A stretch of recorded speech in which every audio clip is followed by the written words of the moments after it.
Welcome to 360 Tamil. இன்னைக்கு இந்த வீடியோல நம்ம எந்த படத்தோட எக்ஸ்பிளனேஷன் பத்தி பார்க்க போறோம்னா, பாலிவுட்ல இப்ப ரீசெண்டா வெளியே இருக்க டிடெக்டிவ் ஷெர்தில் அப்படின்ற படத்தை பத்தி தான் பார்க்க போறோம். இது ஒரு பக்காவான சஸ்பென்ஸ் த்ரில்லர் படம்னு சொல்லலாம். இந்த படத்துல நீங்க எதிர்பார்க்காத நிறைய ட்விஸ்ட் அண்ட் டர்ன்ஸ்லாம் வச்சிருப்பாங்க. இந்த படத்துல வத நிறைய கேரக்டர்ஸ் இருப்பாங்க. கதையும் கொஞ்சம் குழப்பமா இருக்கும். நல்லா கவனிச்சு பாத்தீங்கன்னா தான் உங்களுக்கு கதை புரியும். இந்த படம் ஹிந்தியில மட்டும்தான் இப்போதைக்கு இருக்கு. இந்த படத்தோட எக்ஸ்பிளனேஷனுக்குள்ள போறதுக்கு முன்னாடி வீடியோக்கு ஒரு லைக் போடுங்க. அது மூலியமா இந்த வீடியோ இன்னும் நிறைய பேர்கிட்ட கொண்டு போய் சேர்க்கப்படும். மேற்கொண்டு டைம் வேஸ்ட் பண்ணாம நம்ம நேரடியா எக்ஸ்பிளனேஷனுக்குள்ள போயிடலாம். படத்தோட ஸ்டார்டிங் சீனே நம்ம ஹீரோவை காட்டுறாங்க. இவரோட பேரு ஷெர்தில் அப்படின்றது. இவரை பொறுத்த வரைக்கும் போலீஸ் ஆபீசரா இருக்காரு. இவரை டிடெக்டிவ் ஷெர்தில் அப்படின்ற மாதிரி தான் எல்லாருமே கூப்பிடுவாங்க. இப்போ ஒரு கேஸை சால்வ் பண்றதுக்காக போயிட்டு இருக்காரு. அதாவது போலீஸ் டீம்ல ஒரு பொண்ணு ஒரு இடத்துல மாட்டிருக்காங்க. அந்த இடத்த சாமர்த்தியமா கண்டுபிடிச்சு வந்துடுறாரு. அந்த பொண்ணை காப்பாத்துறதுக்காக அங்க இருக்க ஆளுங்க கூட எல்லாம் பயங்கரமா சண்டை போடுறாரு. இப்ப இவரோட டீமை சேர்ந்தவங்களும் வந்துடுறாங்க. குற்றவாளிகள் எல்லாரையும் பிடிச்சிடுறாங்க. ஒரு லேடி ஆபீசரையும் காப்பாத்திடுறாங்க. இப்ப ஹீரோவும் வெளியே வந்து மீடியாட்கள் கிட்ட பேட்டி மாறலாம் தராரு.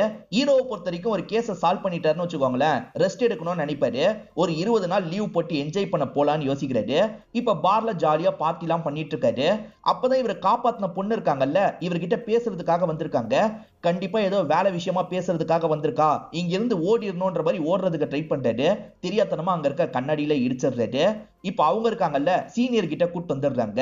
இவர் ஒரு ட்ரிப்பை பிளான் பண்ணிருக்காரு. முக்கியமான கேஸ்ன்ற மாதிரி அந்த ட்ரிப்பை கேன்சல் பண்ண வச்சிருவாங்கல்ல, அதனால தான் பயந்து ஓட பார்த்திருப்பாரு. சீனியர் ரொம்பவே முக்கியமான கேஸ், ஷெர்தில் நீ தான் இதை ஹேண்டில் பண்ணும் அப்படின்ற மாதிரிலாம் சொல்றாரு. ஷெர்தில்மே சரின்ற மாதிரி ஏத்துக்கிறாரு. கேஸை பத்தி சொல்லுங்கன்னு கேக்குறாரு. அந்த கேஸை பத்தி எக்ஸ்பிளைன் பண்றதுக்காக வேற ஒருத்தங்க இந்த இடத்துக்கு வராங்க. இவங்க தான் இந்த படத்தோட ஹீரோயினா இருப்பாங்க. ஹீரோயின் தான் எக்ஸ்பிளைன் பண்ண போறாங்கன்னு தெரிஞ்சோன்னா ஹீரோ செம்மையா அப்செட் ஆயிடுறாரு. இவன் இந்த கேஸ்ல இருக்க போறானா, என்னால இந்த கேஸ் ஹேண்டில் பண்ண முடியாது, சாரின்ற மாதிரி இங்க இருந்து நடக்க ஆரம்பிக்கிறாரு.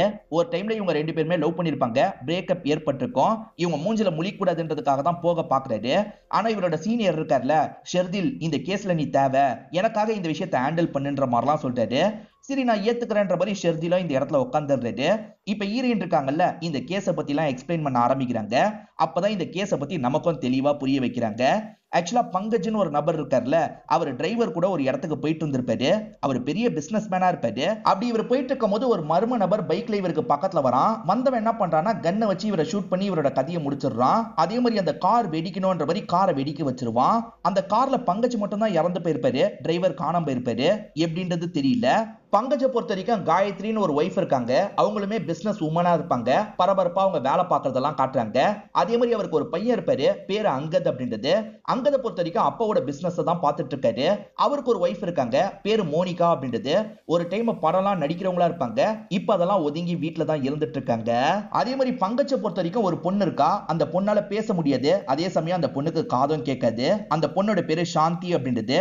அப்பாக்கு பொண்ணு தான் ரொம்ப பிடிக்கும். பொண்ணு என்ஜிஓ மாதிரி நடத்தணும்ன்ற மாதிரி ஆசைப்பட்டிருப்பா. அதனால அப்பா இருக்கார்ல, பொண்ணுக்காக ஒரு விஷயத்தை ஆரம்பிச்சு தந்துடுறாரு. இது மூலியமா நிறைய பேருக்கு ஹெல்ப் பண்ணுன்ற மாதிரிலாம் சொல்றாரு. பொண்ணுமே இந்த இடத்துல பயங்கரமா சந்தோஷம் எல்லாம் பட்டுட்டு இருக்கா. அந்த பங்கஜை பொறுத்த வரைக்கும் ஒரு நாய் வளர்ப்பாரு. அந்த நாயை பத்தி எல்லாம் ஹீரோயின் சொல்லிட்டு இருக்காங்க. நான் இதை பத்தி அழுத்தி சொல்றதுக்கு ஒரு காரணம் இருக்கு, போக போக உங்களுக்கு புரியும்னு சொல்றாங்க. அதே மாதிரி பங்கஜை பொறுத்த வரைக்கும் போதின்னு ஒரு ஃப்ரெண்ட் இருப்பாரு. அந்த போதியும் அந்த வீட்டுல தான் இருக்காரு. ஆக்சுவலா பங்கஜ ஒரு கில்லர் கொலை பண்ணிட்டு போனா பாத்தீங்களா, அந்த கில்லர் கொலை பண்ணும் போது டிரைவர் மட்டும் மிஸ் ஆயிருப்பாரு. அதனால டிரைவர் கூட இதுல சம்பந்தப்பட்டிருக்க வாய்ப்பு இருக்குன்ற மாதிரி இவங்க சந்தேகப்படுறாங்க. ஒரு கில்லர் கொலை பண்ணான்ற மாதிரி சொன்னாங்கல்ல, அந்த கில்லரையே கண்டுபிடிச்சிருப்பாங்க. அவன் பேரு லூகான்ற மாதிரி எக்ஸ்பிளைன் பண்றாங்க. அவ்வளவுதான், கேஸ் முடிஞ்சிருச்சு. இல்ல விசாரிக்க என்ன இருக்குன்னு ஹீரோவோட அசிஸ்டன்ட் கேக்குறாரு. இல்ல விஷயம் இருக்குன்ற மாதிரி இவங்க சொல்ல ஆரம்பிக்கிறாங்க. லூகாக்கு ட்ரக் எடுக்கிற பழக்கம் இருக்கும். ட்ரக் ஓவர் டோஸா எடுத்துருவாரு. அப்பதான் நியூஸ்ல அந்த பங்கஜ் இறந்து போனதை பத்தி சொல்லிட்டு இருக்காங்க. அப்ப இந்த லூக்கா இருக்கார்ல, நான் தான் அவனை கொலை பண்ணன்ற மாதிரி கத்திட்டு இருக்காரு. அதை பாக்குற ஆளுங்க போலீஸ் கிட்ட சொல்லி தான் லூக்கா மாட்டிருப்பான். காசு கொடுத்தா கொலை பண்ற வேலையை தான் லூக்கா பண்ணிட்டு இருக்கான். லூக்கா பண்ணிருக்கான்றது இவங்களுக்கு தெரிஞ்சிருச்சு. ஆனா யார் சொல்லி பண்ணான்ற ஒரு கேள்வி இருக்குல்ல, அதை கண்டுபிடிக்கணும்ன்ற மாதிரிலாம் யோசிக்கிறாங்க. அவர் இறந்து போனதுக்கு அப்புறம் சொத்தெல்லாம் ஒவ்வொருத்தருக்கு பிரிஞ்சு போகும்ல, அதை பத்தி சொல்றதுக்காக லாயர் வீட்டுக்கு வந்து சொல்லிட்டு இருக்காரு. அப்பதான் நிறைய ஷாக்கிங்கான விஷயம்லாம் ரிவீல் ஆகுது. ஆக்சுவலா பசங்க யாருக்குமே அவர் சொத்தை எழுதியே வைக்கல. நாய்க்கு 10% எழுதி வச்சிருக்காரு. அவருக்கு போதின்னு ஒரு ஃப்ரெண்ட் இருக்கிறதா சொன்ன பாத்தீங்களா, அவர் சாமியார் மாதிரி இருப்பாரு. அவருக்கு ஒரு 10% எழுதி வச்சிருக்காரு. இதை தாண்டி வாய் பேச முடியாத காது கேட்காத பூர்வக்குன்னு ஒரு பையன் இருக்கான். அந்த பையனுக்கு 80% சொத்தை எழுதி வச்சிருக்காரு. இதை பாக்குற குடும்பத்தை சேர்ந்தவங்களா ஷாக் ஆயிடுறாங்க. இந்த பூர்வக்கு யாருன்னு உங்களுக்கு ஒரு கேள்வி வரும். ஆக்சுவலா சாந்தி இருக்காங்கல்ல, அந்த சாந்தியை இவன் லவ் பண்ண ஆரம்பிச்சிருப்பான். அது மூலியமா அப்பா கிட்ட வேலைக்கு சேர்ந்திருப்பான். அவனுக்கு தான் அப்பா 80% எழுதி வச்சிருக்காரு. இத குடும்பத்தை சேர்ந்தவங்க ஏத்துக்கவே மாட்டாங்க.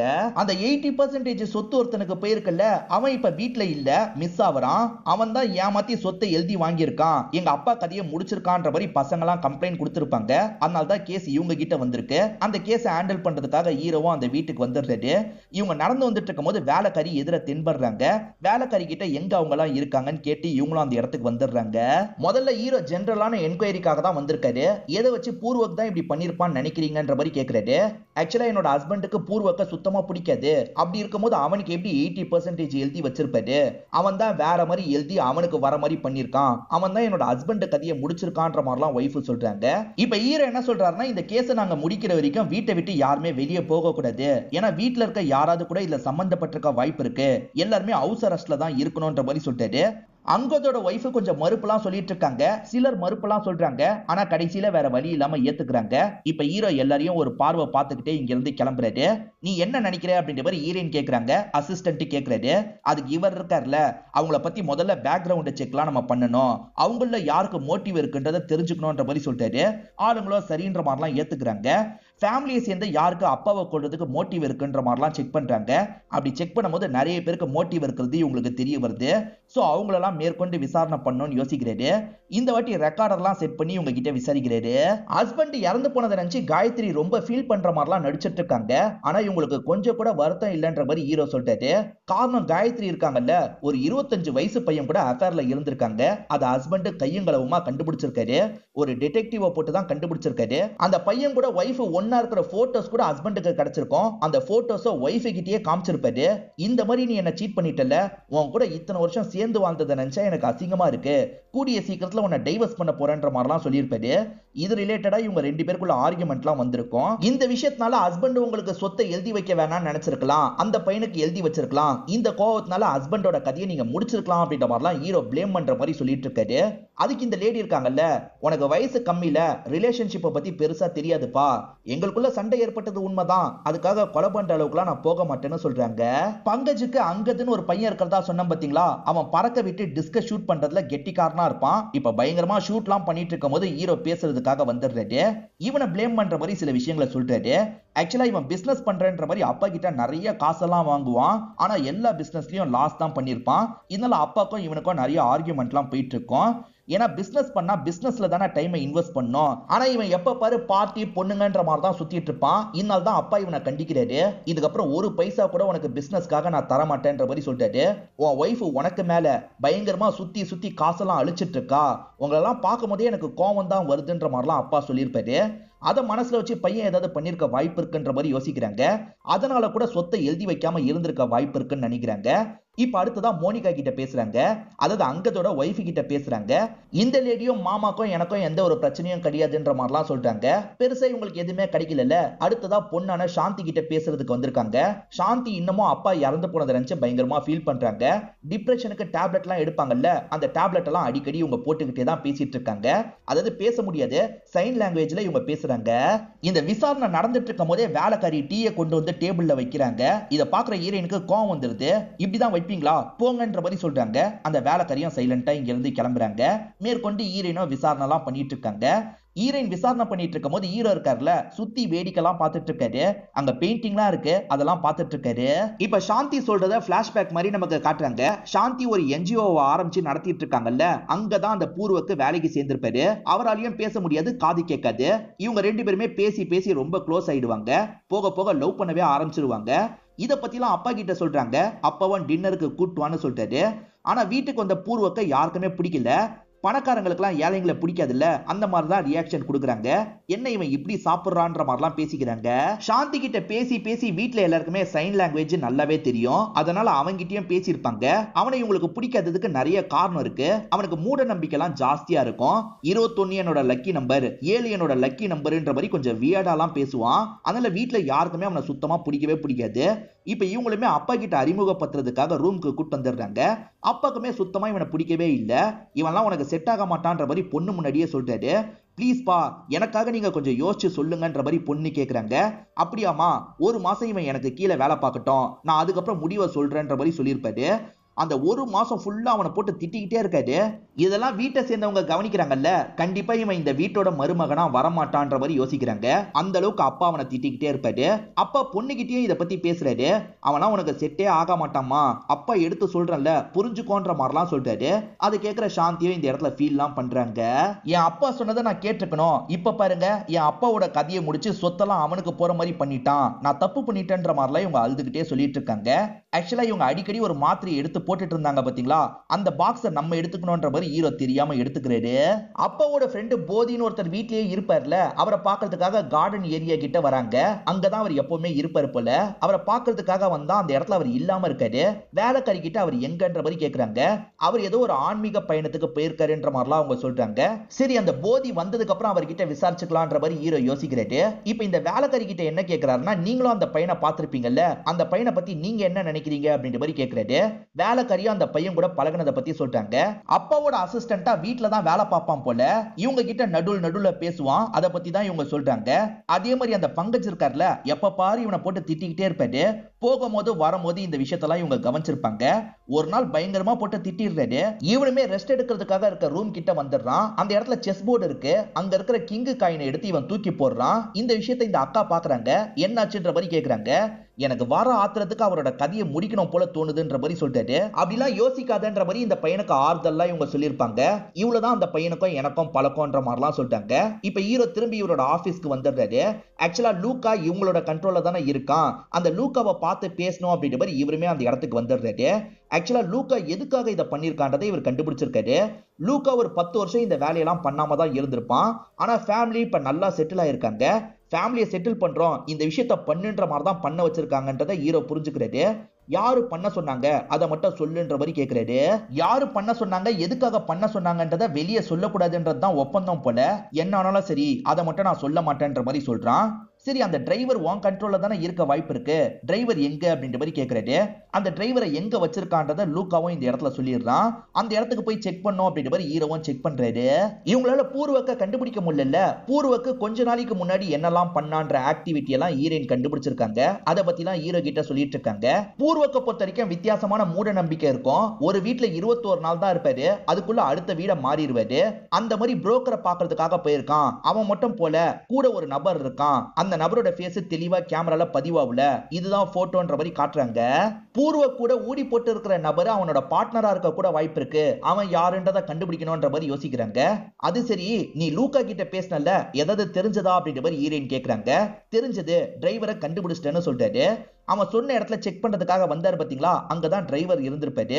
அவர் உடம்பு முடியாம இருக்காரு. உடனே இவர் ஆம்புலன்ஸை வர வச்சு ஏத்தி அனுப்புறாரு. அப்ப அவர்கிட்ட விசாரணை பண்ணிருப்பாரு. அவருமே நடந்த விஷயத்த சொல்றாரு. ஆக்சுவலா இவர் யூரின் பாஸ் பண்றதுக்காக தான் வண்டியை நிறுத்தி இருப்பாரு. அப்பதான் லூக்கா இந்த விஷயத்த பண்ணிருப்பான். அப்படி பண்ண லூக்கா இருக்கான்ல, இவர் பார்த்துட்டாருன்னு தெரிஞ்சனா இவரையும் தூக்கிட்டு போயிருப்பான். லூக்கா உங்களை லாக் பண்ணி வச்சான்ல, லூக்கா கூட வேற யாரையாவது இருந்ததை நீங்க பாத்தீங்களா அப்படின்ற மாதிரி ஹீரோ கேக்குறாரு. ஆமா சார், பார்த்தன்ற மாதிரி இவருமே ஒரு விஷயத்த சொல்ல ஆரம்பிக்கிறாரு. ஆக்சுவலா லூக்கா லாக் பண்ணி வச்சான் பாத்தீங்களா, அந்த இடத்துல பூர்வக்கம் இருந்திருப்பாரு. லைட்டா இவரை பார்த்து சிரிக்கலாம் செஞ்சிருப்பாரு. சார், பூர்வக்கம் இதுக்கு பின்னாடி இருக்கான்ற மாதிரிலாம் அந்த டிரைவர் சொல்றாரு. பூர்வக்கு என்னோட லக்கி நம்பர் 21/7ன்ற மாதிரிலாம் சொல்லியிருப்பாரு. அதெல்லாம் கால்குலேட் பண்ணி ஹீரோ ஒரு விஷயத்தை கண்டுபிடிக்கிறாரு. 21 நாளைக்கு ஒரு தடவை வீடு மாறுறான் பாத்தீங்களா, ஒரு வீட்டுல இருந்து இன்னொரு வீட்டுக்கு போறானா 7 தெரு தள்ளி தான் அந்த வீடு இருக்கு. சோ 4-5 வீடு மாறி இருக்கான்ல, எல்லாமே இப்படிதான் மாறி இருக்கான்றதை இவர் கண்டுபிடிச்சிடுறாரு. அப்ப கடைசியா எந்த வீட்டுல இருக்க வாய்ப்பு இருக்குன்றதை யோசிக்கிறாரு. அந்த இடத்துக்கு போலான்ற மாதிரி டீம் கிட்ட சொல்லிட்டாரு. இது என்னோட கெஸ் தான், இந்த வீட்டுல தான் அவன் இருக்க வாய்ப்பு இருக்குன்ற மாதிரி சொல்லிட்டாரு. பார்த்தா அவனோட திங்ஸ்லாம் இந்த இடத்துல கிடைக்குது. இங்கதான் இருந்திருக்கான்றதை கன்ஃபார்ம் பண்ணிடுறாங்க. அந்த இடத்துல அவன் டிக்கெட்லாம் புக் பண்ணிருக்கான்னு தெரியுது. கிரீஸ் நாட்டுக்கு போற மாதிரி தான் டிக்கெட் புக் பண்ணிருக்கான். 2 டிக்கெட் புக் ஆயிருக்கு. பூர்வக்குன்ற பேர்ல ஒரு டிக்கெட் புக் ஆயிருக்கு. கிரண்ன்ற பேர்ல இன்னொரு டிக்கெட் புக் ஆயிருக்கு. அவன் பார்ட்னர் பேர் தான் கிரண் போல அப்படின்ற மாதிரி இவங்களுமே இந்த இடத்துல யோசிக்கிறாங்க. எப்பயோ கிளம்பி இருக்கலாமே, இன்னும் ஏன் கிளம்பாம இருக்கான்னு ஹீரோ யோசிக்கிறாரு. அப்பதான் ஹீரோக்கு போன் கால் வருது. அந்த ஃபேமிலியை சேர்ந்தவங்க தான் கால் பண்ணிருக்காங்க. இப்ப ஹீரோவும் டீமை கூப்பிட்டு உடனே அந்த ஃபேமிலியை பாக்குறதுக்காக வராது. ஆக்சுவலா அந்த பூர்வக்கு இருக்கான்ல, இவங்க வீட்டுக்குள்ள தான் நுழைஞ்சிருக்கான். இவங்களுமே லாக் பண்ணி வச்சிருக்காங்க. எங்க எங்களை கொல்றதுக்கு தான் ட்ரை பண்ணிருக்கான் போலன்ற மாதிரி வீட்டை சேர்ந்தவங்க சொல்றாங்க. ஆனா பூர்வக் எதுக்காக வீட்டுக்குள்ள நுழைஞ்சான்றதை ஹீரோ கண்டுபிடிச்சிருப்பாரு. ஆக்சுவலா பங்கச்சி இவனோட பாஸ்போர்ட்டை வாங்கி வச்சிருந்திருப்பாரு. அந்த பாஸ்போர்ட் அவரோட டிராயர்ல இருக்கிறத ஹீரோ கவனிச்சிருப்பாரு. அதை எடுக்கிறதுக்காக தான் இவன் போயிருக்கான்றது ஹீரோக்கு தெரியுது. இப்ப ஹீரோ இருக்கார்ல, பங்கஜ நீ தான் கொலை பண்ணியா, லூக்கா கிட்ட சொல்லி நீ தான் பண்ணியான்ற மாதிரி கேட்கிறாரு. இவனுமே ஆமா நான் தான் பண்ணன்ற மாதிரி எஸ்ன்ற மாதிரி உங்களுக்கு எழுதி தரான். என்ன இவன் இவ்வளவு சீக்கிரம் ஒத்துக்கிட்டான்ற மாதிரி இவங்களுமே யோசிக்கிறாங்க. அப்ப அவர்கிட்ட இருந்து மிரட்டி தான் நீ சொத்தை எழுதி வாங்கினியான்ற மாதிரி கேக்குறாங்க. அதே மாதிரி உனக்கு பக்கத்துல ஒரு பையன் உட்காந்துட்டு இருக்கான்ல, இந்த பையன் யாரு, அவன் எங்க இருக்கான்ற மாதிரிலாம் கேக்குறாங்க. அதுக்கு மட்டும் இவன் பதிலே சொல்லாம அமைதியா இருந்துட்டு இருக்கான். இவன் பதில் சொல்லாம இருந்துட்டு இருக்கும் போது அசிஸ்டன்ட் இந்த இடத்துக்கு வராரு. சார் நீங்க உடனே ஒரு இடத்துக்கு வரணும்ன்ற மாதிரி ஹீரோ கிட்ட சொல்றாரு. இப்ப ஹீரோவும் டீமும் அந்த இடத்துக்கு வராங்க. அந்த இடத்துல பார்த்தா டிரைவரோட பாடி தான் கிடைச்சிருக்கு. அவர் ட்ரீட்மெண்ட் முடிச்சு நேத்து தான் வெளியே வந்திருப்பாரு. யாரோ இவரோட கதையை முடிச்சிருக்காங்க. சிசிடிவி ஃபுட்டேஜ் எல்லாம் செக் பண்ணீங்களான்னு ஹீரோ கேக்குறாரு. செக் பண்ணன்ற மாதிரி அசிஸ்டன்ட் விஷயத்தை சொல்லிட்டாரு. ஆக்சுவலா இவர் செக் பண்ண ஃபுட்டேஜ் படி பார்த்தா அந்த டிரைவரை யாரோ லாக் பண்றாங்க. கன்னை காமிச்சு தான் எங்கேயோ கூட்டு போறாங்க. கூட்டு போறது பார்க்க அந்த ஊடி போட்ட பர்சன் மாதிரியே இருக்கு. அப்ப ஊடி போட்ட பர்சன் தான் இதை பண்ணிருக்கான்னு யோசிக்கிறாங்க. இப்ப ஹீரோவும் ஃபேமிலியை பாக்குறதுக்காக வராது. இன்னும் எவ்வளவு நாள் ஹவுஸ் அரெஸ்ட்ல வச்சிருப்பீங்க, எங்களை வெளியே போக விடுங்கன்ற மாதிரிலாம் சொல்றாங்க. அவசரப்பட்டு வெளியெல்லாம் அனுப்ப முடியாது. பூர்வக் மாட்டிக்கிட்டான். ஆனா பூர்வக்கோட பார்ட்னர் இன்னும் மாட்டல. அவனை பிடிக்கிற வரைக்கும் நீங்க எல்லாருமே வீட்டுல தான் இருக்கணும்ன்ற மாதிரிலாம் சொல்றாரு. டிரைவர் இறந்து போனார்ல, அதை பத்தி சொல்றாரு. அது பூர்வக்கோட பார்ட்னர்னு வச்சுக்கிட்டா கூட எதுக்காக டிரைவரை கொலை பண்ணாங்கன்னு தான் எனக்கு புரியலன்ற மாதிரி சொல்றாரு. அதுக்கு அங்கது இருக்கார்ல, டிரைவர் லூக்காவும் பூர்வக்கும் ஒன்னா இருக்கிறத பார்த்திருக்காரு. அதனால தான் பூர்வக்கோட பார்ட்னர் இந்த விஷயத்தை பண்ணிருக்கான்ற மாதிரிலாம் சொல்லிட்டு இருக்காரு. அம்மாவும் கோவப்படாத, இவங்க கிட்ட பேசி எதுவும் ஆக போறது இல்ல, இவங்க சீனியர் கிட்டயே நம்ம பேசலான்ற மாதிரி சீனியருக்கே கால் பண்றாங்க. தாராளமா கால் பண்ணிக்கோங்கன்ற மாதிரி ஹீரோ இந்த இடத்துல உட்காந்துடுறாரு. இப்ப அம்மா கால் பண்ணி சீனியரை இந்த இடத்துக்கு வர வச்சிடுறாங்க. சீனியருமே கொஞ்ச நாள் மட்டும் பொறுத்துக்கோங்கன்ற மாதிரி சொல்றாரு. எவ்வளவு நாள் தான் பொறுத்துக்கிறது அப்படின்ற மாதிரி அவங்க கோவப்படுறாங்க. எங்களுக்கும் வெளியே வேலை இருக்கு, நாங்க வெளியே போய் வேலையை பார்க்கணும்ன்ற மாதிரி சொல்றாங்க. இதனால சீனியர் இருக்கார்ல, ஷெர்தில் உனக்கு 7 நாள் தான் டைம், அதுக்குள்ள கேஸை சால்வ் பண்ணிருன்ற மாதிரி சொல்றாரு. அப்பதான் போதி இருக்காரு பாத்தீங்களா, இவங்க எல்லாரையும் பாக்குறதுக்காக வராரு. போதி கிட்ட விசாரணை பண்ணோன்னு ஹீரோ நினைச்சார்ல, உங்க இடத்துக்கு போயிடலான்ற மாதிரி கூட்டு வந்துடுறாரு. போதி மெடிடேஷன்லாம் ஹீரோவை பண்ண வைக்கிறாரு. சார் அதுக்கெல்லாம் எனக்கு இப்ப டைம் இல்ல, நான் கேட்கிற கேள்விக்கு மட்டும் பதில் சொல்லுங்க, உங்ககிட்ட பங்கஜ் என்னெல்லாம் ஷேர் பண்ணாரு அதெல்லாம் சொல்லுங்கன்ற மாதிரி கேட்கிறாரு. இப்ப போதியும் நடந்த விஷயத்த சொல்லிட்டாரு. ஆக்சுவலா போதியை பொறுத்த வரைக்கும் காசு மேல பெருசா ஆசை இருக்காது. இதனாலேயே பங்கஜுக்கு இவரை ரொம்ப பிடிக்கும். என் வீட்லயே என் கூட வந்து இருன்ற மாதிரி தான் வீட்டுல இவருக்காக ஒரு இடத்த அமைச்சு தந்து இவர் பார்த்திருப்பாரு. மெடிடேஷன்லாம் அப்பப்ப போதி கிட்ட வந்து அவர் பண்ணுவாரு. அவரோட கஷ்டங்கள் சில விஷயங்கள் எல்லாம் இவர்கிட்ட ஷேர் பண்ணிப்பாரு. சரி சார், பூர்வக்கு இங்க வேலைக்கு வரும்போது பார்த்திருப்பீங்கல்ல, கடைசியா பூர்வக்க எப்ப பாத்தீங்கன்ற மாதிரி ஹீரோ கேட்கிறாரு. இவருமே யோசிச்சு பார்த்து நடந்த விஷயத்த சொல்றாரு. இவர் வேலைலாம் பார்த்துட்டு இருக்கும் போது பூர்வக்கு இருக்கான் பாத்தீங்களா, பயந்த மாதிரி இந்த வீட்டை விட்டு ஓடி போறான். ஏன் எதுக்குன்னு தெரியாத மாதிரி இவர் பார்த்துட்டு இருக்காரு. கொஞ்ச நேரத்துல அங்கது இருக்கார்ல, டிஸ்க் எல்லாம் பறக்க விட்டு ஷூட் பண்றாரு. அங்கது எப்பவுமே கரெக்டா ஷூட் பண்ணுவாரு. அன்னைக்கு மட்டும் நிறைய டிஸ்க் எல்லாம் மிஸ் பண்ணிருப்பாரு. அங்கதான் நீங்க பதட்டமா இருந்தான்னு மட்டும் எனக்கு தெரிஞ்சது, மத்தபடி எனக்கு எதுவுமே தெரியலன்ற மாதிரி இவரும் சொல்றாரு.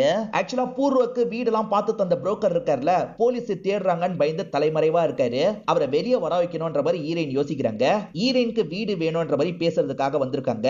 அந்த புரோக்கர் கிடைச்சா நல்லா இருக்கும்ன்ற மாதிரிலாம் சொல்றாங்க. வாங்க கூட்டு போறன்ற மாதிரி வேற ஒரு புரோக்கர் கூட்டு வராரு. இப்ப அந்த புரோக்கரையும் பாத்துறாங்க. அந்த புரோக்கர் கிட்ட கொஞ்சம் ஃப்ளர்ட் பண்ற மாதிரிலாம் பேசிட்டு இருக்காங்க. அவருமே பயங்கரமா வலிஞ்சுகிட்டே பேசிட்டு இருக்காரு. இப்ப சட்டுன்னு கண்ணை காமிச்சு இவர்கிட்ட சில கேள்வியை கேக்குறாங்க.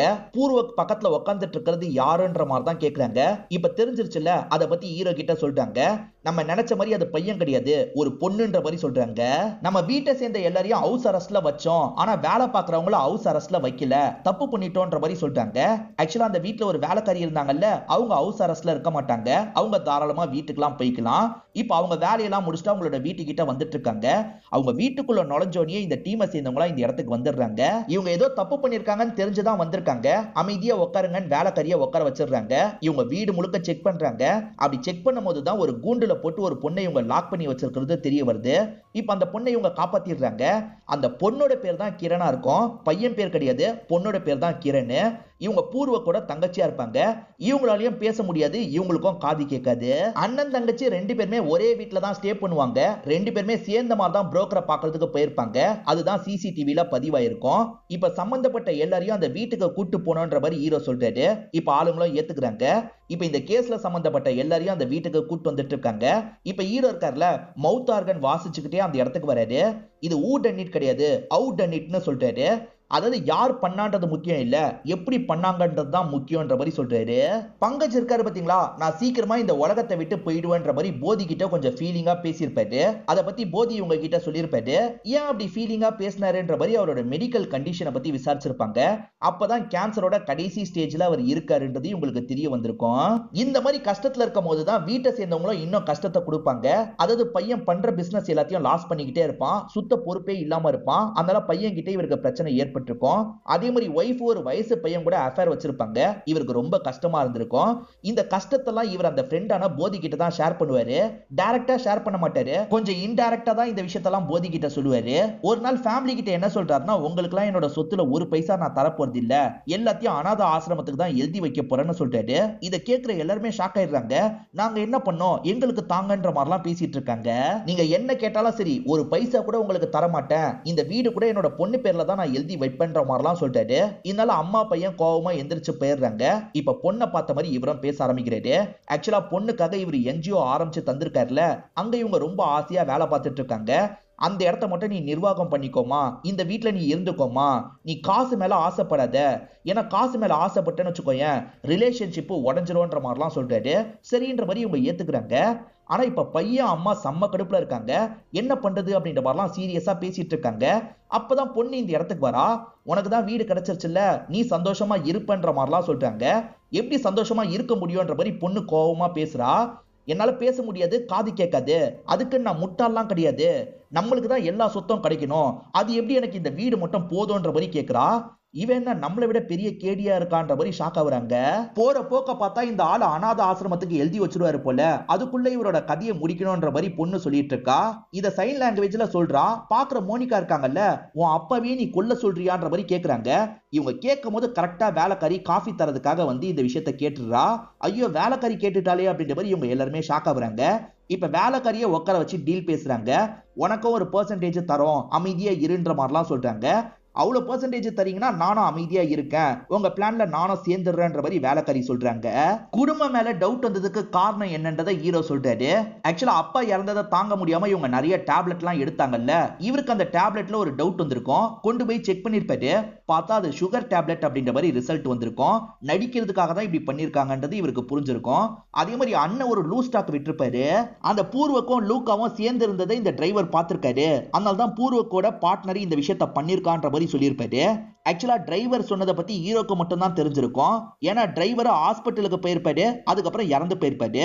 சோ டிரைவர் சொன்னதை பத்தி இவங்களுக்கு எப்படி தெரியும்? அப்ப இவங்க தான் டிரைவரை இந்த மாதிரி சொல்லியிருக்காங்க. இந்த ஃபேமிலியே சேர்ந்து தான் இந்த விஷயத்த பண்ணிருக்கு அப்படின்றத ஹீரோவும் கெஸ் பண்ணியிருப்பாரு. பங்கஜ கொலை பண்றதுக்கு ஒரு பலியாட தேடி இருக்கீங்க, அந்த பலியாடு தான் இந்த பூர்வக் அப்படின்ற மாதிரி இவருமே சொல்ல ஆரம்பிக்கிறாரு. இப்ப இவங்க போட்ட பிளான நமக்கு காட்டுறாங்க. அம்மா இருக்காங்கல்ல, நம்ம இந்த விஷயத்த நேரடியா பண்ணக்கூடாது, வேற ஒருத்தனை வச்சு பண்ணணும், நீ தான் ஒருத்தனை கூட்டு வரணும் அப்படின்ற மாதிரி சாந்தி கிட்ட சொல்றாங்க. இதனால தான் சாந்தியும் பூர்வக்க லவ் பண்ற மாதிரி நம்ப வச்சிருப்பாங்க. வீட்டுக்கும் கூட்டு வந்திருப்பாங்க. அப்பா இவனை நான் லவ் பண்றேன்ற மாதிரி அப்பா கிட்ட சொல்லியிருப்பாங்க. அப்பாக்கு சுத்தமா இதுல விருப்பம் கிடையாது. சரி பொண்ணு கேக்குறாங்கல்ல, நமக்கு கீழே வேலைக்கு வச்சுப்போம், இவன் ஆக்டிவிட்டியை கவனிப்போன்ற மாதிரி யோசிக்கிறாரு.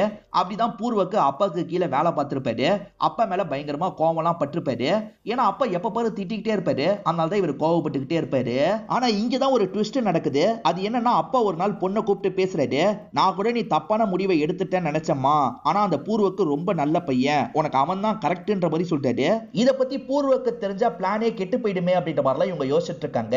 அம்மா கிட்ட சொல்றாங்க, உன் அப்பாக்கு பூர்வக்க பிடிக்க ஆரம்பிச்சிருச்சுன்றது நமக்கு தானே தெரியும், பூர்வக்கு தெரியாதுல்ல, பூர்வக்க வேற மாதிரி யூஸ் பண்ணிக்கலாம்ன்ற மாதிரி அம்மா சொல்றாங்க.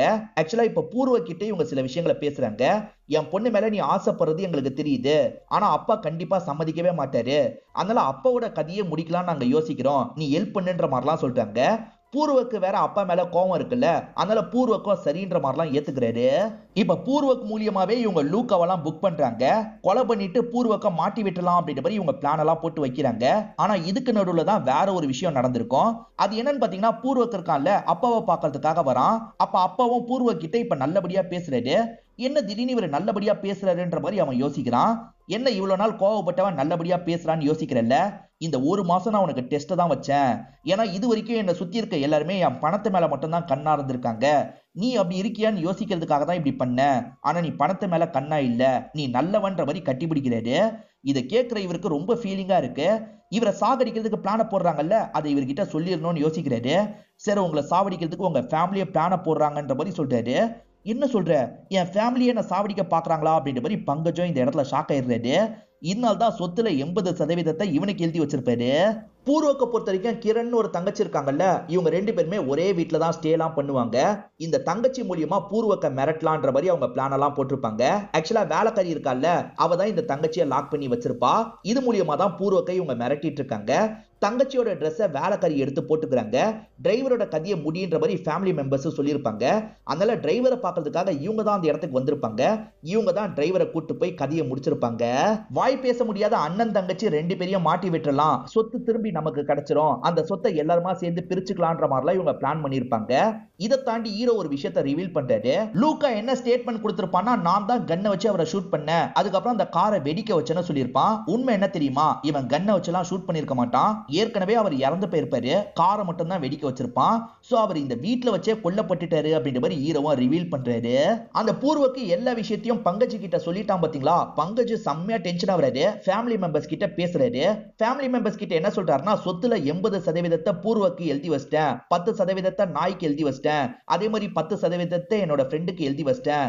உங்க யாருக்குமே ஒரு பைசா கூட இல்ல, என்ன கொல்றதுக்கு முடிவு பண்ணிட்டீங்கல்ல, நானே சீக்கிரமா சாகுற மாதிரி தான் இருந்தேன், நான் உங்களை விட மாட்டேன்ற மாதிரி கன்னை காமிச்சு மிரட்டுறாரு. ஃபேமிலியை சேர்ந்த எல்லாருமே பயப்படுறாங்க. பொண்ணு மட்டும் பக்கத்துல போய் அப்பாவை கட்டி பிடிக்கிறாங்க. இவருமே கொஞ்சம் சாஃப்ட் ஆயிடுறாரு. ஆனா பொண்ணு இருக்காங்கல்ல, சட்டுன்னு அப்பா கையில இருக்க கன்னை பிடிங்கிடுறாங்க. அப்பாவை ஷூட் பண்ற மாதிரி பாயிண்ட்லாம் பண்றாங்க. நீ என்னமா ஷூட் பண்ற மாதிரி பாயிண்ட் பண்றன்ற மாதிரி அப்பா ஷாக் ஆகுறாரு. ஒரு ஸ்டேஜ்ல ஷூட்டும் பண்ணிடுறாங்க. இவருக்கு பொண்ணு தான் ரொம்ப பிடிச்சிருக்கும், ஆனா பொண்ணே இப்படி பண்ணிட்டாங்களேன்ற மாதிரி பயங்கரமா ஷாக் ஆகுறாரு. காசு மேல மட்டும் ஆசை வந்துருச்சுன்னா ரிலேஷன்ஷிப்பே அது காலி பண்ணிடும்னு அப்பா சொன்னார்ல, அது உண்மையாயிடுச்சுன்ற மாதிரி நமக்கு காட்டுறாங்க. அப்பா கீழே விழுந்துடுறாருல, அந்த சமயம் தான் இந்த பையன் வந்திருப்பான், அதாவது பூர்வக்கு வந்திருப்பான். இவரை ஷூட் பண்ணிட்டாங்கன்னு தெரிஞ்சோன்னா பூர்வக்கு இங்க இருந்து தெரிச்சு ஓடுறான். நடந்த விஷயத்துல அங்கது கொஞ்சம் டென்ஷன் ஆயிருப்பாரு, அதனால தான் நிறைய டிஸ்க் எல்லாம் மிஸ் பண்ணிருப்பாரு. இததான் அந்த போதின்ற நபர் பார்த்திருப்பாரு. இப்ப அங்கது இருக்காருல, அவன் வீடு தெரியும்ல, அந்த வீட்டுக்கு வண்டியை விடுன்ற மாதிரி டிரைவர் கிட்ட சொல்றாரு. டிரைவரும் இவங்களோட ஆளுதான். இப்ப நேரா வீட்டுக்கு வந்துடுறாங்க. வீட்டுல இருக்க தங்கச்சியும் இவரையும் லாக் பண்றாங்க. தங்கச்சி எங்க கண்ட்ரோல்ல தான் இருப்பா, எங்க அப்பா சொத்தெல்லாம் உன் பேர்ல எழுதி வச்சிட்டாரு, அதெல்லாம் திரும்பி எங்களுக்கு கிடைக்கணும், அதுக்கு பங்கஜோட கொலைக்கு நீ தான் காரணம்ன்ற மாதிரி போலீஸை நம்ப வைக்கணும், முதல்ல போய் ஒளிஞ்சுக்கோ, அதுக்கப்புறம் போலீஸ் கிட்ட மாட்டு, இதுதான் பிளான்ன்ற மாதிரி சொல்லிட்டாங்க. இதுல ஏதாவது சொதப்பணும்னு நினைச்ச உன் தங்கச்சி கதையை முடிச்சிருவோன்ற மாதிரி மிரட்டுறாங்க. இதனால தான் வேலைக்காரி கிட்ட பாத்துக்கிறதுக்காக ஒப்படைச்சிருப்பாங்க. இவன் பாஸ்போர்ட் எடுக்க வர மாதிரி வீட்டுல வந்து மாட்டினான் பாத்தீங்களா, நீ வந்து மாட்டிக்கோன்ற மாதிரி இவங்க சொல்லியிருப்பாங்க. போலீஸ் கிட்ட ஒத்துக்கோன்னு சொல்லியிருப்பாங்க. அதனால தான் இவன் போலீஸ் கிட்ட மாட்டி நான் தான் பண்ண மாதிரிலாம் ஒத்துருப்பான். ஹீரோ வீட்ல தான் கொலை நடந்ததுன்றத உறுதியா சொல்றாருல, அதுக்கு காரணத்தை இங்க தான் ரிவீல் பண்றாரு. ஆக்சுவலா அவங்க ஷூட் பண்ணாங்கல்ல, அப்பா உடம்புல இருந்து ரத்தம்லாம் தெரிச்சிருக்கும். அந்த ரத்தம் அங்க இருக்க பெயிண்டிங்ல பட்டிருக்கும். அந்த பெயிண்டிங் கொஞ்சம் ரெட் கலந்து இருக்கும், அதனால இந்த ரத்தம் தனியா தெரியாது. நம்ம ஹீரோ கவனிக்கும் போது இதை கவனிச்சிருப்பாரு. இது மூலியமா தான் கண்டுபிடிச்சிருப்பாரு. அதாவது ஹீரோயின் சாந்தி கிட்ட கேள்வி கேட்கும் போது இவர் மட்டும் பெயிண்டிங் எல்லாம் பார்த்த மாதிரி சொன்னோம் பாத்தீங்களா, அப்பயே இந்த விஷயத்தை இவர் கண்டுபிடிச்சிருப்பாரு. இப்ப போலீஸுங்கெல்லாம் டீமோட வந்திருக்காங்கல்ல, இங்க இருக்க எல்லா குற்றவாளிகளையும் அரெஸ்ட் பண்ணி கூட்டு போறாங்க. அந்த பங்கஜ் எப்படி எழுதி வச்சாரோ அந்த மாதிரி தான் சொத்து போக போகுது. அதனால இங்க இருக்க பூர்வக்கு தான் 80% சொத்து போக போகுது. அதே மாதிரி அப்பாவோட நாய்க்கு 10% போக போகுது. அதே மாதிரி போதிக்கு ஒரு 10% போக போகுது. நம்ம ஹீரோ கேஸை நல்லபடியா சால்வ் பண்ணிட்டார்ல, இப்ப மவுத் ஆர்கனை ஊதிக்கிட்டே இங்க இருந்து கிளம்புறாரு. இதோடயே இந்த படத்தோட கதையை முடிச்சிடுறாங்க. இந்த படத்துல வந்த ட்விஸ்ட் அண்ட் டர்ன்ஸ்லாம் கண்டிப்பா உங்களுக்கு பிடிச்சிருக்கும்னு நம்புறேன். இந்த வீடியோ உங்களுக்கு பிடிச்சிருந்ததுன்னா லைக் பண்ணுங்க, கமெண்ட் பண்ணுங்க, மறக்காம 360 தமிழ் சேனலை சப்ஸ்கிரைப் பண்ணுங்க.